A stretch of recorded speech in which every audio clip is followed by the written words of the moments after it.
வணக்க மக்கள், நீங்க எந்த ஊர்ல போய் கேட்டாலும் நான் இவங்களுக்கு தாண்டா சப்போர்ட் பண்றேன், என்னோட ஓட்டு இவங்களுக்கு தாண்டா பளிச்சுன்னு சொல்லிருவாங்க. ஆனா விருதுநகர் மக்கள்கிட்ட மட்டும் கேட்கவே முடியாதுங்க. அப்படிலாம் அவங்க சொல்ற பதில நீங்களே பாருங்களேன். அதெல்லாம் எப்படி எப்ப சொல்ல முடியும்? யார் ஜெயிப்பாங்க உங்களுக்கு ஒரு கணிப்பு இருக்குமா? இந்த கணிப்பு எப்பவும் சொல்ல முடியுமா? இல்ல பொதுவா இந்த ஜெயிப்பாங்கன்னு உங்களுக்கு ஒரு கணிப்பு இருக்குல்ல, நீங்க யார் ஓட்டு போறீங்க அவங்க கணிப்பு இருக்கும். சொல்ல முடியுமா? இவங்க ஜெயிப்பாங்க உங்களுக்கு ஏதாவது கணிப்பு இருக்கா? நீங்க 2026 யாருக்கு ஓட்டு போடலான்னு இருக்கீங்க? டிவிகேவா டிஎம்கேவா யார் ஜெயிப்பாங்க அதை மட்டும் சொல்லுங்க. அது அந்த நேரம் பார்ப்போம். அந்த நேரம் பாக்குறீங்களா? சரி, யார் ஜெயிப்பாங்க ஒரு குடும்பத்துக்கு ஒரு கணிப்பு இருக்குல்ல, இவங்க வருவாங்க அந்த மாதிரி ஒரு கணிப்பு இருக்குங்க, அதை சொல்லுங்க.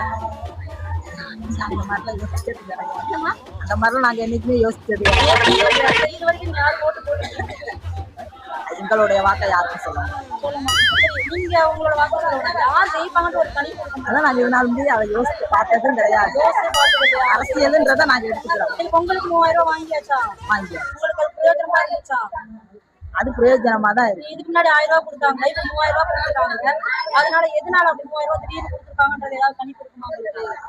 தெரியலையா? இல்ல, இதுக்கு முன்னாடி உங்களுக்கு 1000 ரூபாய் தானே கொடுத்தாங்க.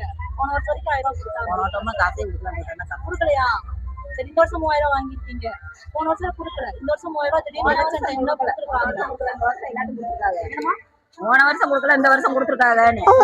போன வருஷம் 1000 ரூபாய் கொடுக்கல, இந்த வருஷம் 1000 ரூபாய் வந்து மாசம் மாசம் போடுறது போட்டுக்கிட்டு தான் இருக்காங்க. சரி, இந்த தடவை 3000 ரூபாய் கொடுத்துருக்காங்கல்ல உங்களுக்கு?